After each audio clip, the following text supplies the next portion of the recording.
Y hablando de los dramas de la patria, vamos a hablar de piratas hoy. Era hora, está bien. Vamos a hablar de piratas. Hace mucho que no hablamos de piratas.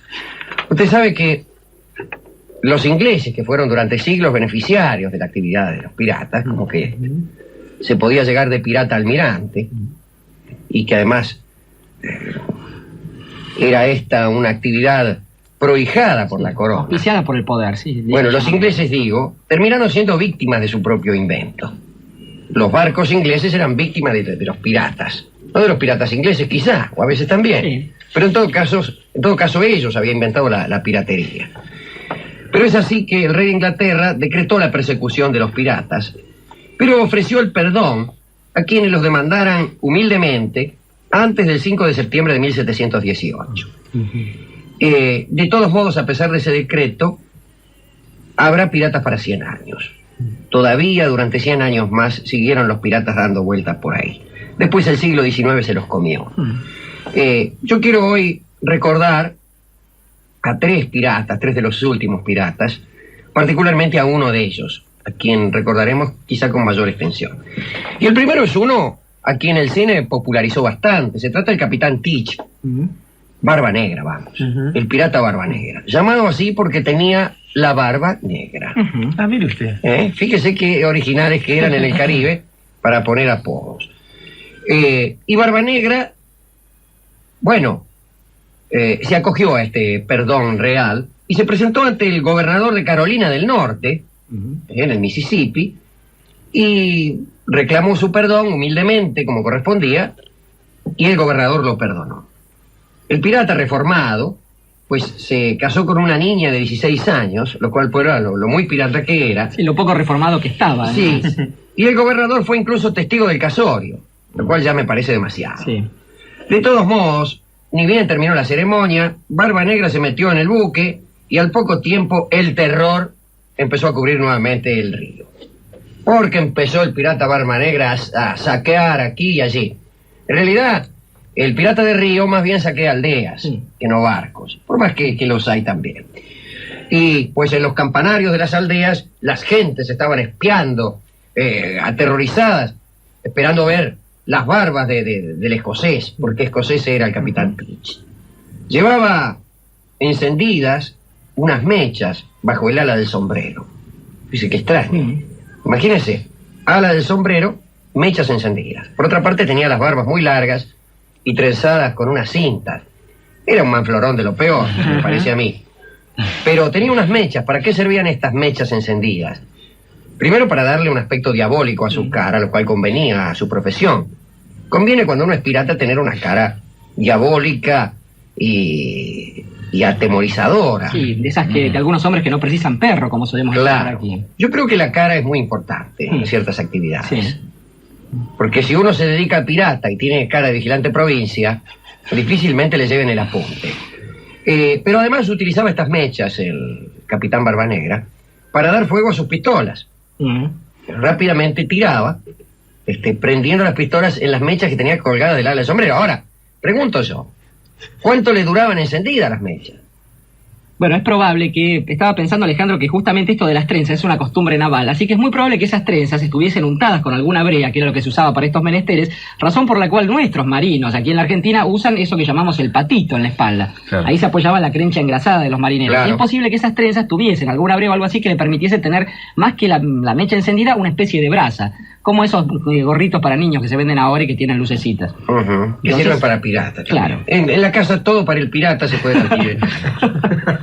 Decían que a veces el diablo viajaba con la tripulación de Barba Negra. Por ejemplo, subían 90 niatos en el puerto y al hacer la cuenta en alta mar, resulta que había 91. Y después los contaban de nuevo y eran 90. Quiere decir que el pata de cabra subía y bajaba a capricho del barco de Barba Negra. Al fin, bueno, lo atraparon y le cortaron la cabeza y colgaron la cabeza del mástil de una nave como una especie de farol de victoria. Así terminó el pirata Barba Negra. Segundo pirata, Charles Gibbs, que nace en Rhode Island, que es un lugar, creo, de los Estados Unidos. Sí. Tenía unos padres muy buenos burgueses, quiero decir, excelentes padres, que sin embargo no pudieron enderezarlo porque eran sinvergüenza desde chico y murieron de pena, como suele ocurrir con los padres que no pueden enderezar a sus chicos que luego se hacen piratas. Bueno, se fugó un día y se metió en un barco de guerra. Como no le gustaba obedecer las órdenes, se fue, abrió una tienda de granos en Boston, que en realidad no era una tienda de granos, sino un lugar de borrachos y prostitutas. Le iba bien, pero empezó a dar crédito, y ya se sabe lo que sucede a quienes dan crédito a los borrachos. No cobran nunca. No cobran nunca, pero se fundió, perdió todo. Y para resarcirse de este mal negocio, empezó a organizar pillajes que lo llevaron desde la Florida hasta Buenos Aires. Hasta Buenos Aires. Gibbs se casó en Buenos Aires. Y, bueno, se cuenta que llegó a matar unas 400 personas, más o menos, en sus actividades. Después de casarse volvió a La Habana, volvió a New York, pero estalló la guerra entre Argentina y el Brasil. Y entonces Gibbs se presentó al almirante Brown y se postuló para integrar la tripulación de la 25 de mayo. Y Brown le dijo: lo que yo no quiero en mi marina son cobardes. No se preocupe, conmigo no tendrá ese problema, dijo, y sirvió valientemente en la flota de Brown, en la flota argentina, el pirata Charles Gibbs. Después se alistó en la guerra entre Francia y Argelia, pero bueno, se aburrió. Un día volvió a Estados Unidos, anduvo por Nueva Orleans, allí asaltó un barco, mató al capitán y se rajó con un barril de monedas de oro. Lo agarraron y lo colgaron en Nueva York y regalaron su cadáver a los médicos y a los cirujanos. No sé para qué. Bueno, para que aprendieran sus cosas. Sí. Ya se sabe el uso que hacen los médicos y los cirujanos de los cadáveres de los piratas que, habiendo participado de la guerra contra el Brasil, han sido prendidos en New York. Es verdad. Y el tercero y más importante de los piratas que recordaremos hoy es Jean Lafitte. Jean Lafitte vive en Nueva Orleans. Y Nueva Orleans en aquellos años, últimos años del siglo XVIII, es el paraíso del contrabando. Y cada isla de ese delta del Mississippi es un campamento misterioso, lleno de sinvergüenzas. Y Jean Lafitte incluso tiene una isla allí donde remata mercadería robada a los barcos españoles. Inglaterra, por otra parte, ha restringido la importación de esclavos, y entonces los hacendados del sur de los Estados Unidos no tienen más remedio que ir a comprarlos a la isla de Lafitte. Bueno, allí Lafitte se llama Barataria, la isla de Lafitte, justamente como la ínsula de Sancho Panza en el Quijote. En los lugares utópicos de los que hemos hablado. Claro, allí se venden los esclavos por peso. Pesan a los esclavos porque vale $1 la libra. No está mal. O sea, $1 el medio kilo, los 400. $1 el medio lote. Sí. ¿Cuánto vale el medio kilo? $1. Nueva Orleans tiene cosas del gran mundo. Tiene riquezas. Se venden vestidos elegantísimos, que por cierto a veces están manchados de sangre, ¿no? Hay bailes muy elegantes. Van cantantes de Europa ocasionalmente. Pero sí, porque tienen teatros. Todavía hoy quedan restos de esa vieja opulencia en Nueva Orleans. Una ciudad muy elegante que incluso desprecia a los norteamericanos. Tienen un apodo, algo así como Kentuckys, o no sé qué le dicen a los norteamericanos, que los desprecian porque dicen que son un poco brutos. Rústicos, sí. Y es verdad. Nueva Orleans es una ciudad muy elegante. Rivalizan en belleza las blancas y las mulatas o las cuarteronas.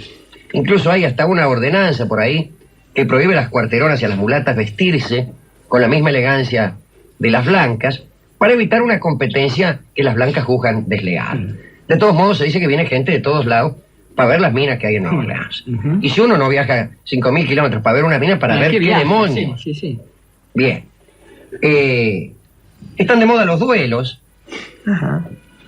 Quiero decir, las personas que se baten. Se baten a duelos, sí. El cementerio está lleno de epitafios que dicen fulano de tal muerto en un duelo. Cementerio que, por otra parte, como bien sabemos, muchas veces presenta los ataúdes flotando en el agua, pues no es posible hacer un pozo en Nueva Orleans sin encontrar el agua, qué sé yo, a 30 centímetros. Cementerio que tampoco tiene una vida tranquila, Alejandro, porque a Nueva Orleans también llegan los ecos de una práctica de la que también hemos hablado en el programa alguna vez, claro, que es el vudú. Así que hay algunos que no están del todo ya muertos. En aquel entonces, Nueva Orleans era el segundo centro en importancia del vudú, el primero desde luego era Haití. Puerto Príncipe, claro. Y allí Lafitte Lafitte atendía a sus clientes con manteles de lujo, con servicios de plata, les ofrecía vinos franceses, cigarrillos cubanos, y Lafitte no deja que lo llamen pirata. Dice, yo soy corsario, y lleva una bandera, que es la bandera de Cartagena. No hay en Barataria otras banderas que no sean la bandera de Cartagena, que por otra parte se ha rebelado contra la corona española. Pero llega un día en que Barataria es el terror de los mares. Ya no puede viajarse a Veracruz, que es el puerto principal de México. Los barcos del Mississippi también padecen el azote de la gente de Barataria. Y el gobernador de Nueva Orleans, levanta un proceso contra Lafitte. E incluso pone un cartel donde anuncia que ofrece $500 para el que alcance a entregar a Jean Lafitte. Lafitte se burla, tiene mucho poder, anda por ahí, por la plaza de armas, tranquilo, sin que nadie lo moleste, y pega otro cartel, ofreciendo él $500 a quien le entregue al gobernador. Pero al fin el gobernador consigue encarcelar no a Jean Lafitte, sino a Pierre Lafitte, el hermano de Jean. Y para defenderlo, que era solamente un hermano el encarcelado, Jean Lafitte llama a dos abogados norteamericanos, Grimes y Livingston. Livingston había sido incluso alcalde de Nueva York, así que váyale tomando el peso. Que se encarga de defender a Pierre Lafitte. No tiene mucho éxito, pero igual cobran $40.000. Era una recontra fortuna para aquella época. Hasta que, en este estado de cosas, se acerca a Barataria y a Nueva Orleans la flota inglesa. Y el capitán trae cartas de la corona para Jean Lafitte. La corona inglesa le pide que tome el partido de Inglaterra en la guerra contra los rebeldes norteamericanos. Están luchando por su independencia. Le ofrecen guita, le ofrecen un alto puesto. Jean Lafitte le da largas al asunto. Desde luego recibe al capitán inglés como un caballero que es él. Me estoy refiriendo a Jean Lafitte. Del capitán inglés no tengo noticias. Bueno, pero si es inglés y es capitán. Pero si es inglés y es capitán, no creo que sea precisamente un caballero. Bueno, el hecho es que Lafitte se guarda las cartas de la corona y se las muestra al gobernador de Nueva Orleans y le ofrece defender la ciudad. Solo pide un puesto en el ejército y, bueno, que se levanten los cargos contra él y su gente. La propuesta, de luego, es tentadora porque la ciudad está muy mal defendida, la flota inglesa es muy peligrosa, pero el gobernador no solo no le contesta, sino que organiza una expedición militar contra Barataria. Le caen de sorpresa a Jean Lafitte y, bueno, los derrotan y se posesiona al gobernador de toda la mercadería que había en la isla, que alcanzaba más o menos a unos $500.000. Muchos compañeros de Lafitte van en cana. Lafitte se salva milagrosamente, pero sigue fuerte Lafitte. Tiene armas, tiene hombres, pero los ingleses se vienen. Y llega el general Jackson, que ha de ser luego presidente de los Estados Unidos. Andrew Jackson. Que llega a Nueva Orleans para dar la batalla contra los ingleses. Y se entrevista con Jean Lafitte. Dice, bueno, mirá, aquí, qué sé yo, te precisamos. Bueno, pues mirá, yo ando mal con el gobernador. Bueno, el caso es que Pierre Lafitte huye de la cárcel, el grueso de la gente de Lafitte se incorpora al ejército y viene la batalla. Los testimonios de Jackson sobre esa batalla son realmente muy laudatorios con Lafitte. Triunfan, Lafitte es un héroe, y aún más héroe que él es un compañerito que tiene él, que ha llegado, es un francés que ha llegado con Leclerc cuando la expedición de las fuerzas napoleónicas contra Haití. Hemos hablado hace muchísimo aquí de eso. Y Dominique You se llama el tipo, y se convierte en el héroe de la batalla. Triunfan. Nueva Orleans vuelve a su vida rumbosa, a los bailes, a la milonga, al teatro, a la ópera, a las minas, las mulatas, las cuarteronas, las blancas, todo eso. Pero los héroes de Barataria se aburren. Y Lafitte piensa en fundar un nuevo imperio. Vamos, una república de piratas. Ya es la segunda vez que se intenta esto. La primera creo que fue por Panamá o algo así. Alguna vez hemos hablado de ese intento. Lafitte se va a Galveston con su gente, o con alguna de su gente. Y se instala en una isla de por ahí que se llama Campeche. Y arma una flota. Se hace muy poderoso, empieza a hacer sus negocios otra vez. Pero ya los tiempos no son los mismos. Ya los tiempos no son los mismos, no son buenos tiempos para los piratas. Llega un capitán de la flota norteamericana y le dice, mire, Lafitte, tiene que tomársela, pues yo le voy a dar batalla, lo voy a reventar. Y Lafitte le dice, debe 2 meses, y yo en 2 meses le entrego esto limpio. Y hombre por hombre va colocando a los piratas en actividades beneficiosas y decentes, quien con una tiendita, quien funcionario público, el otro vendedor de... En fin, los va colocando uno por uno y en 2 meses está limpia de piratas la isla. Y el mismo Lafitte le prende fuego a todas las instalaciones y le entrega la isla al capitán. Todos los piratas, incluso Lafitte, se retiran, menos uno, que es Dominique You, el héroe de Barataria, el hombre que vino con las fuerzas napoleónicas. Es un hombre de Napoleón. Y Napoleón en ese momento está justamente en Santa Elena, prisionero de los ingleses. Y Dominique You concibe un sueño impresionante, que es ir a robarle a Napoleón a los ingleses, sacarlo de Santa Elena. Y empieza a juntar adhesiones que consigue. El propio alcalde de Nueva Orleans, que es un tipo millonario, pone guita, fletan una nave, se va a la nave a Santa Elena, desde luego no consiguen su propósito, pero sí consiguen, este fue el último sueño de Dominique You, cuyo rastro se pierde. El Otto Skorzeny de esa época pasó, claro, ¿se acuerda con ese exactamente. Sabe que consiguieron instalar una leyenda, porque en Nueva Orleans, hasta muchos años después, se decía que el Napoleón que estaba embalsamado en París no era el verdadero, que el verdadero estaba en Nueva Orleans, en uno de esos ataúdes que a veces suelen flotar en el agua. Esta fue la última leyenda que nos dejaron los piratas. Y después ya no hubo piratas. ¿A quién dedicar, pregunto yo, esta solitaria charla de hoy para los 3 últimos piratas? Yo creo, Alejandro, que amén de esos 3 últimos piratas, debemos recordar quizás al último pueblo que se dedica a la piratería, o que se dedicó hasta hace muy poco, los Dayak de Malasia. Y ya que estamos en Malasia, a un italiano, ¿no? A Emilio Salgari. Y ya que estamos andando por el mar, a nuestro amigo Robert Louis Stevenson. Y después de dejar a estas personas que han hablado de piratas, Daniel Defoe también, cómo no, estaba pensando en alguien que no puede estar ausente, aunque ya haya sido objeto de muchas dedicatorias en este programa, que es nuestro querido marino Hipólito Bouchard. Que sí era corsario. Que sí era corsario, que actuó como corsario bajo la bandera argentina, pero desfaciendo en tuertos, como una especie de... Yo creo que él luchó también contra los piratas de la Malasia.